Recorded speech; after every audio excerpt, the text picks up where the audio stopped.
Hi guys, कैसे हैं आप लोग। उम्मीद करता हूं आप सब लोग बहुत बढ़िया रहेंगे। आपकी पढ़ाई बहुत अच्छी चल रही होगी। सर, इस टाइम पे पढ़ाई अच्छी चलना बहुत जरूरी भी है क्योंकि ये बहुत क्रूशियल टाइम है। इस टाइम पे पढ़ाई के अलावा कुछ और नहीं होना चाहिए। अगर कोई ऐसी चीजें हैं जो आपको डिस्ट्रैक्ट कर रही है, आपके यार दोस्त रिश्तेदार, तो आप उनको इग्नोर कीजिए, उनको साइड कीजिए, क्योंकि ये टाइम ऐसा है जिस टाइम पे आपको पढ़ाई के ऊपर पूरा फोकस देना है। इस टाइम पे आपके पास पढ़ाई के अलावा कुछ और नहीं होना चाहिए, क्योंकि जब आपके एग्जाम्स आने वाले हैं और आपको वो एग्जाम्स क्लियर करने हैं तो उसके लिए ये टाइम बहुत क्रूशियल रहने वाला है। क्योंकि ये टाइम ही ऐसा है जहां पर आप रिवीजन करेंगे, आप पढ़ाई करेंगे और उसका रिजल्ट फिर आपको अपने एग्जाम्स के बाद दिखेगा।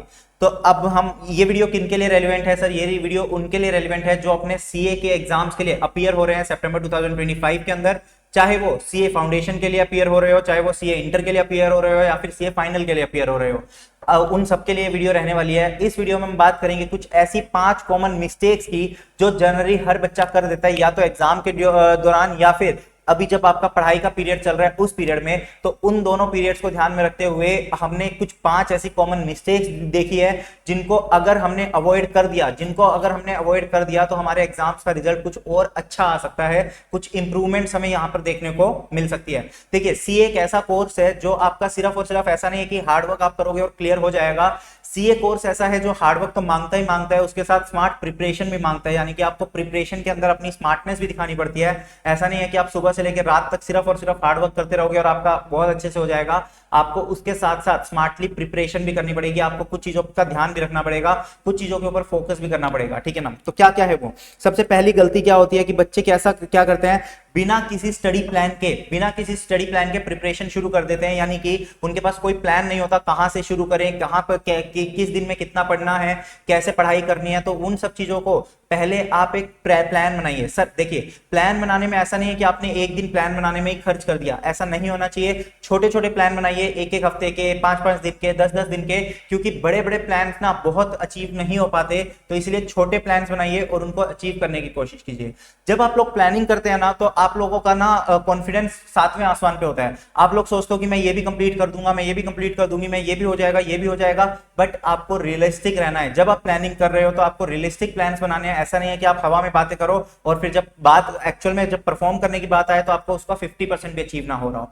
तो इसलिए प्लान्स ऐसे होने चाहिए जो आप अचीव कर सको, इजिली कंप्लीट कर सको, आपके रियलिस्टिक होने चाहिए। तो सबसे बड़ी गलती क्या है, कहता है preparation without a proper time table. आपके पास कोई टाइम टेबल नहीं है लेकिन आपने प्रिपरेशन शुरू कर दी, तो उसके लिए आपको क्या करना है, एक रियलिस्टिक और डिटेल्ड स्टडी शेड्यूल बनाना है जिसमें आपका पूरा का पूरा सिलेबस भी कवर हो जाए एडवांस में। यानी कि आपके एग्जाम्स ऐसा ना हो कि कल आपका एग्जाम है और आज आपका कोर्स कवर हो रहा है उस प्लान के अंदर। नहीं, 10-15 दिन पहले का टाइम रखना, ताकि आप लोगों के पास उसको टेस्ट देने के लिए और आप लोगों के पास मॉक टेस्ट वगैरह करने के लिए टाइम बचे उसके बाद। तो इसीलिए आपको एडवांस में अपना सिलेबस खत्म करना है, ठीक। क्योंकि आपको अपना टाइम ऐसे अलोकेट करना है कि रिवीजन भी हो जाए और मॉक टेस्ट भी आपके कंप्लीट हो पाए। सेकंड क्या है, बच्चे क्या करते हैं, जनरली कुछ ऐसी रेफरेंस बुक्स मिल जाती है उनको, तो उसके बाद वो आईसीआई मटेरियल को इग्नोर कर देते हैं। मैं ये कहता हूं कि आईसीआई मटेरियल को बिल्कुल इग्नोर नहीं करना। हाँ, आज के टाइम पे काफी सारी बुक्स ऐसी अवेलेबल हैं जिनके अंदर सारे के सारे आईसीआई मटेरियल को कंपाइल किया होता है। अगर ऐसी कोई बुक है तो वो बहुत अच्छी बात है, आप उसको रेफर कर सकते हो। लेकिन अगर कहीं पर आईसीआई का मटेरियल नहीं है तो उसको आपको आईसीआई के मटेरियल को भी रेफर करना पड़ेगा। आप आईसीआई के मटेरियल को इग्नोर नहीं कर सकते। जिसका आप एग्जाम दे रहे हो, आप उन्हीं की बुक्स को, उन्हीं के मटेरियल को आप इग्नोर नहीं कर सकते, आपको उनको फॉलो करना ही करना पड़ेगा। कहते हैं सिर्फ और सिर्फ आप रेफरेंस बुक्स पे या फिर आप आईसीआई स्टडी मटेरियल या आरटीपीज को नेग्लेक्ट नहीं कर सकते। यानी कि आप सिर्फ और सिर्फ ऐसा नहीं सोच सकते कि रेफरेंस बुक्स को कर लो काफी है, तो ऐसा नहीं है। आपको ऐसी और चीजें करनी पड़ेंगी, आईसीआई का मटेरियल यूज करना पड़ेगा, आईसीआई के आरटीपीज, एमटीपीज, उन सबको भी पूरा पूरा फोकस देना पड़ेगा। तो कहते हैं always prioritise ICAI study material, RTPs, MTPs and past papers. क्योंकि ये लोग आपको क्या देते हैं कि आपको बताते हैं एग्जाम लेवल्स के क्वेश्चंस कैसे होते हैं और पैटर्न कैसा रहता है। उन सब की अंडरस्टैंडिंग आपको आईसीआई के मटेरियल से ही मिलने वाली है। तीसरी बात करें, वीक प्रेजेंटेशन स्किल्स। अगर आपकी प्रेजेंटेशन अच्छी नहीं है तो अगर आपका कॉन्सेप्ट अच्छा है लेकिन आप प्रेजेंट उसको अच्छा नहीं कर पा रहे, तो भी आपके लिए क्या होने वाली है, दिक्कत होने वाली है। तो हमें अपनी प्रेजेंटेशन स्किल्स पे भी काम करना है, चाहे वो प्रैक्टिकल सब्जेक्ट हो, चाहे वो थ्योरी सब्जेक्ट हो। भले आप बात करो अकाउंट्स की या भले आप बात करो लॉ की। अगर अकाउंट्स की बात करें तो उसमें आपको प्रेजेंटेशन बहुत अच्छे से दिखानी है, पूरा नीट एंड क्लीन काम करके दिखाना है, टेबल्स वगैरह सही से बनानी है। लेकिन अगर वहीं पर बात करें लॉ की, तो लॉ में आपको आंसर को ड्राफ्ट बहुत अच्छे से करना है। वही 3 जो हम पैराग्राफ्स बनाते हैं, उन्हीं पैराग्राफ्स में आपको प्रेजेंटेशन करके दिखानी है। तो आपकी जो प्रेजेंटेशन है वो एकदम एकदम नीट एंड क्लीन होनी चाहिए, एकदम प्रिसाइज होनी चाहिए। ऐसा ना हो कि आपने कुछ भी कैसे भी सोल्व कर दिया, वो नहीं चलेगा। आपको अपनी प्रेजेंटेशन के ऊपर बहुत ध्यान देना होगा। तो कहते हैं कि अगर आप वेग आंसर लिख रहे हो विदाउट प्रॉपर हेडिंग्स, फॉर्मेट्स और वर्किंग नोट्स, तो आपको ऐसे कोई भी आंसर्स नहीं लिखने जिसमें आपकी हेडिंग्स ना हो या फिर फॉर्मेट्स ना हो या कोई वर्किंग नोट ना हो। अकाउंट्स और लो, अकाउंट्स, लो, टैक्स, सारे सब्जेक्ट्स के लिए हम यहाँ पर बात करने वाले हैं। तो कहते हैं इसके सर सॉल्यूशन क्या है? इसका सॉल्यूशन ये है कि आप ज्यादा से ज्यादा आंसर्स को लिख के प्रैक्टिस कीजिए। Practice writing answers using proper format, specially for practical subjects, यानी कि आपको पूरे फॉर्मेट बना के आपको आंसर्स को सोल्व करना आना चाहिए। और अगर लॉ की बात करें तो उसमें आपको कीवर्ड्स को अंडरलाइन करके आना है। अगर कोई प्रैक्टिकल सब्जेक्ट है तो उसमें पूरी वर्किंग बना के आनी है कि आपने अगर कोई वैल्यू निकाली तो वो वैल्यू आई कहां से, आपको उसकी प्रॉपर वर्किंग दिखानी होगी। कीवर्ड्स आपको हाईलाइट करने हैं, प्रॉपर वर्किंग आपको दिखानी है। तो इससे क्या होगा, इससे चेक करना इंप्रेस हो जाएगा आपसे, आपको और ज्यादा अच्छे से आपके पेपर को चेक करेगा। आपकी गलतियां भी हो सकता है इग्नोर हो जाए कुछ, क्योंकि अगर चेकर आपसे खुश हो गया ना, वो आपकी गलतियों को नजरअंदाज कर सकता है। तो इसलिए आपको प्रेजेंटेशन पे तो बहुत खास ध्यान देना है। आपको क्लास में भी बताया जाता है कि कैसे आपको प्रेजेंटेशन करनी है, बट स्टिल आपको बहुत ध्यान से प्रेजेंटेशन करनी होगी। प्रॉपर फॉर्मेट्स, प्रॉपर तरीके से ड्राफ्ट करना आंसर, प्रोविजन लिखना, केस के बारे में फैक्ट ऑफ द केस लिखना, कंक्लूजन लिखना, सब कुछ बहुत अच्छे से आपको करना पड़ेगा। आपका प्रेजेंटेशन अच्छी रहेगी तो आपके मार्क्स और बेटर आने की उम्मीद हो जाती है। आप लोग क्या करते हो, टाइम की मैनेजमेंट नहीं करते हो, अच्छे से प्रैक्टिस नहीं करते हो टाइम मैनेजमेंट की। जब एग्जाम होता है ना, तो जनरली आपने देखना बहुत सारे बच्चों की मेरे पास यही कंप्लेंट आती है कि सर हम पहला क्वेश्चन कर रहे थे और पहला क्वेश्चन करते करते ही हमारा 1 घंटा खत्म हो गया। जैसे हमारा 1 घंटा खत्म हुआ, हमारा एक ही क्वेश्चन हुआ था, फिर हमें टेंशन होनी शुरू हो गई कि अब तो सिर्फ 2 ही घंटे बचे हैं और क्वेश्चन बचे हैं 4। सर कैसे होगा, हम डर गए, हम पैनिक हो गए। तो हमें वो टाइम मैनेजमेंट अच्छे से करना है, हमें वहां पर डरना नहीं है, हमें कैसे शुरू से ही टाइम मैनेजमेंट करके चलना है। तो उसके लिए ज्यादा से ज्यादा एग्जाम से पहले मॉक टेस्ट दीजिए। आजकल सबके पास फोन है, वो चीज है, तो वॉच में या फोन में टाइमर लगाइए और एक क्वेश्चन को उतना ही टाइम अलॉट कीजिए जितना पेपर में मिलने वाला है। तो आपको ऐसे सब करके टाइमर लगा के आपको टाइम अलॉट करना पड़ेगा क्वेश्चन को, तभी आप क्या कर पाएंगे, पेपर में टाइम मैनेजमेंट कर पाएंगे, वरना पेपर छूटने के चांसेस बहुत हो जाते हैं। तो इसीलिए आपको क्या करना होगा, टाइम मैनेजमेंट बहुत इंपॉर्टेंट हो जाता है। कहते हैं तो मिस्टेक क्या करते हैं, spending too much time on one question and leaving others incomplete. तो आपने एक क्वेश्चन पे ही इतना टाइम लगा दिया, यानी कि एक क्वेश्चन मान लो 20 नंबर का है या 14 नंबर का क्वेश्चन है, आपने उस 14 नंबर के क्वेश्चन पे इतना टाइम लगा दिया कि बाकी का पेपर करने के लिए आपके पास टाइम बहुत कम बचा।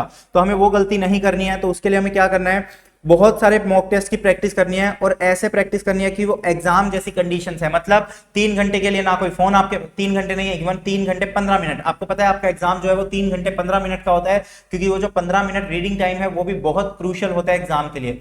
तो 3 घंटे 15 मिनट के लिए आपको अपना फोन बिल्कुल साइड कर देना है, बिल्कुल आपके आसपास फोन नहीं होना चाहिए। आप अपनी सीट से उठोगे नहीं, 3 घंटे 15 मिनट आपको उसी सीट पे बैठे रहना है। पानी की बोतल आपके पास होनी चाहिए। बिल्कुल अपने एग्जाम जैसी कंडीशन आपके दिमाग में ये होना चाहिए कि आप आईसीआई के सामने बैठ के, आईसीआई के सेंटर में बैठ के पेपर दे रहे हो। तो आपको उसी तरीके से मॉक टेस्ट लिखने होंगे। तो आपको सीखना होगा कि कैसे आप अपना फिक्स टाइम दोगे पर क्वेश्चन। जैसे अगर मैं बात करूं 3 घंटे का पेपर होता है, 180 मिनट और उसके अंदर 100 नंबर का क्वेश्चन है, तो यानी 100 नंबर का पेपर आने वाला है, तो 180 मिनट 100 नंबर के पेपर के लिए, तो हर एक मार्क्स के लिए आपके पास 1.8 मिनट है। तो अगर आपका क्वेश्चन 10 नंबर का है तो आपके पास 18 मिनट है उसको करने के लिए। तो आप टाइमर लगाइए और 18 मिनट में उस क्वेश्चन को सोल्व कीजिए। तो ये सबसे बेस्ट टेक्निक होती है कि आपका पेपर ना छूटे। तो अभी से आप लोग ऐसे टाइम मैनेजमेंट करते हुए चलोगे तो आपका पेपर कभी भी नहीं छूटेगा, आपका टाइम बहुत अच्छे से यूटिलाइज होगा, आपके पेपर में गलतियां होने के चांसेस कम रहेंगे। Time management is as critical है सब्जेक्ट नॉलेज। तो आपको सब्जेक्ट की नॉलेज है फिर भी टाइम मैनेजमेंट नहीं है, तो आपको आता हुआ पेपर छूट जाएगा। और जब आता हुआ पेपर छूटता है ना, जो दुख होता है बिल्कुल ऐसा दुख होता है कि आप अपने इतना गिल्टी फील करते हो कि यार मुझे आता था, काश मेरे पास थोड़ा सा टाइम और होता तो मैं क्या करता, पेपर को अटेम्प्ट कर लेता। लेकिन टाइम सर सबके पास सेम है। आपको क्या करना होगा, आपको औरों से बेहतर बनना पड़ेगा। कैसे, आपको अपनी टाइम मैनेजमेंट करनी होगी ताकि जो गलती आप बाकी कर रहे हैं वो आप ना कर सको। तो अभी से जब आप प्रैक्टिस कर रहे हो, आप क्या लगाइए, टाइमर लगाइए। टाइमर के बेसिस पे आप क्या कीजिए, उसको सोल्व कीजिए। फिर उसके बाद लास्ट ये है कि कुछ बच्चे ना पढ़ाई के टाइम, एग्जाम्स के टाइम पे, जब एग्जाम्स के बारे में बात करते हैं, एग्जाम्स के डर से इतना पैनिक हो जाते हैं ना कि वो अपने हेल्थ खराब कर लेते हैं। तो आपको हमेशा अपनी हेल्थ को प्रायोरिटी रखना है। एग्जाम्स वगैरह सब तभी अच्छे जाएंगे जब आप अपनी हेल्थ को प्रायोरिटी पे रखोगे। अगर आपके एग्जाम्स की वजह से हेल्थ खराब हो गई ना, तो ना आपके एग्जाम अच्छे जाएंगे और ना आपकी हेल्थ अच्छी हुई। तो इसीलिए आपको अपनी हेल्थ को प्रायोरिटी पे रखना है और उसके लिए आपको नींद अच्छी जरूरी है। तो एग्जाम्स के टाइम पे बच्चे गलतियां क्या करते हैं, हैं कि वो 4-4 घंटे, सिर्फ 3-3 घंटे सोना शुरू कर देते हैं, बाकी पूरा टाइम जागना शुरू कर देते हैं। तो सर नहीं होती ऐसे पढ़ाई। आपको अपने बॉडी को प्रॉपर स्लीप देनी चाहिए 6 से 7 घंटे, ताकि आप फ्रेश रहो, आपकी हेल्थ अच्छी रहे, आपको नींद अच्छे से आए, ताकि आप एनर्जी डाउन ना रहे, आपकी एनर्जी हाई रहे, ठीक है ना। तो इसीलिए आपको प्रॉपर स्लीप देनी जरूरी है। कहता है compromising on sleep and health during exam time, तो आपको अपनी हेल्थ के और स्लीप नींद पे कॉम्प्रोमाइज नहीं करना, दोनों को बहुत अच्छे से करना है। इंश्योर कीजिए कि 6 से 7 घंटे आप सो रहे हो, शॉर्ट ब्रेक्स ले रहे हो वाइल स्टडिंग। ऐसा नहीं है कि आप 5-5 घंटे सिर्फ एक ही साथ बैठे हुए हो, बीच में 5 मिनट, 2 घंटे पढ़े, 1 घंटे पढ़े, 5 मिनट का ब्रेक लिया, थोड़ा सा रिफ्रेश हुए, 5 मिनट बाद फिर से पढ़ाई शुरू की। क्योंकि बिल्कुल एक गो में अगर 5-6 घंटे बैठ गए ना, तो वो चीज थोड़ी सी क्या होती है, थोड़ी सी आपको थकान ज्यादा देगी। लेकिन अगर आपने बीच में बहुत छोटे छोटे 2-2 मिनट के, 5-5 मिनट के भी ब्रेक लिए ना, तो वो आपके लिए बहुत अच्छे रहेंगे। तो सर हम 5 मिनट का ब्रेक लेके क्या करें, रील चला लें क्या? बिल्कुल भी नहीं। उस टाइम पे आपको अपनी आंखों को आराम देना है। 5 मिनट के लिए या तो आंखें बंद कर लीजिए, या फिर 5 मिनट के लिए आप फेस वॉश कर लीजिए, बट आपको फोन बिल्कुल भी यूज नहीं करना। आप अपनी आंखों को आराम देना चाहते हो, लेकिन आप अगर फोन देखने लग गए तो वो आंखें और प्रेशराइज हो जाएंगी। तो आपको अपनी आंखों पे प्रेशर नहीं डालना, आपको अपनी आंखों को रिलैक्स करवाना है, ठीक है ना। ईट बैलेंस मील्स, सर इस टाइम पे बाहर बाहर का खाना छोड़ दीजिए, क्योंकि बाहर का खाना ना थोड़ा सा हेल्थ को इफेक्ट कर देता है। तो इस टाइम पे हेल्दी फूड्स खाइए, आप थोड़ा सा फ्रूट ज्यादा खाइए, पानी वाले फ्रूट ज्यादा खाइए, क्योंकि एक तो गर्मी भी बाहर बहुत है, तो आपको डिहाइड्रेशन वगैरह ना हो, इसके लिए आपको हेल्दी अच्छे अच्छे फ्रूट्स खाने चाहिए, पानी वाले फ्रूट्स खाइए, ज्यादा ज्यादा अपनी हेल्थ का ध्यान दीजिए। अ fresh mind performs far better under exam pressure, बिल्कुल सही बोल रहा है कि अगर आपका माइंड फ्रेश है ना, तो आप बहुत अच्छा परफॉर्म कर पाएंगे। लेकिन अगर आपकी हेल्थ खराब है तो आपका माइंड अच्छा नहीं होगा, माइंड अच्छा नहीं होगा तो आपका एग्जाम भी फिर कोई अच्छा नहीं जाने वाला। तो बेसिकली आपने ये 5 मिस्टेक्स को अगर अवॉइड कर दिया, इन 5 मिस्टेक्स को अगर आपने हटा दिया अपनी जिंदगी से, तो आपके एग्जाम बहुत अच्छे जाएंगे, आपके रिजल्ट बहुत अच्छा आएगा, डेफिनेटली आप बहुत अच्छे मार्क्स से स्कोर एग्जाम्स को क्लियर कर जाएंगे। तो कहते हैं these common mistakes and significantly improve your chances of clearing the C exams with confidence. तो आपके लिए आपको इसको क्लियर करने के लिए 3 चीजों के ऊपर ध्यान देना है। इन 3 चीजों को अगर आपने अच्छे से कर लिया ना, तो डेफिनेटली आपका एग्जाम बहुत अच्छा जाएगा। कंसिस्टेंसी, यानी कि आपको कंसिस्टेंट रहना है। ऐसा नहीं है कि 2 दिन आप पढ़े, तीसरा दिन आपने ऐसे ही निकाल दिया। आपको हर दिन उसी कंसिस्टेंसी के साथ पढ़ना है, आपको हर दिन अपने आप को बेहतर करना है, ना कि कोई एक दिन बीच में ऐसा हो जाए कि गायब ही हो गया। ठीक, आपकी स्ट्रेटेजी अच्छी होनी चाहिए, आपके पास स्ट्रेटेजी ऐसी होनी चाहिए जो आपको क्लियर करवाने के लिए स्ट्रेटेजी बनाई गई हो। ऐसा ना हो आपने स्ट्रेटेजी अच्छी नहीं बनाई। अगर आपकी स्ट्रेटेजी अच्छी नहीं है तो आपका रिजल्ट कभी अच्छा नहीं आएगा। और आपका डिसिप्लिन होना जरूरी है। आप जो स्ट्रेटेजीज बना रहे हो, जो आपने गोल सोचे हुए हैं, उनको अचीव करने के लिए आपके अंदर डिसिप्लिन होना जरूरी है। अगर आपने इन तीनों को कंबाइन कर दिया, डेफिनेटली सक्सेस आपको फॉलो करेगा। चलिए, तो अब मैं उम्मीद करता हूं कि आपको ये वीडियो हेल्पफुल रही होगी। आप अपने दोस्तों के साथ शेयर कीजिए, चैनल और इंस्टाग्राम को फॉलो कीजिए, आपको और ज्यादा अपडेट्स और ज्यादा गाइडेंस मिलती रहेगी, ठीक है ना। तो आप लोगों को अब पढ़ाई पे ध्यान देना है, बहुत अच्छे से पढ़ाई करनी है। All the very best for your exams. कोई भी डाउट हो, आप नीचे चल रहे नंबर पे मुझसे कांटेक्ट कर सकते हो, कोई दिक्कत नहीं है। आपको जो भी डाउट आए पढ़ाई को लेके, या फिर कोई ध्यान भटक रहा है, आपका शेड्यूल नहीं बन पा रहा है, किसी भी चीज में कोई भी क्वेरी है, तो आप मुझसे कांटेक्ट कर सकते हैं। मैं डेफिनेटली आपकी हेल्प करने के लिए तैयार हूं। Thank you very much guys, all the very best, bye bye.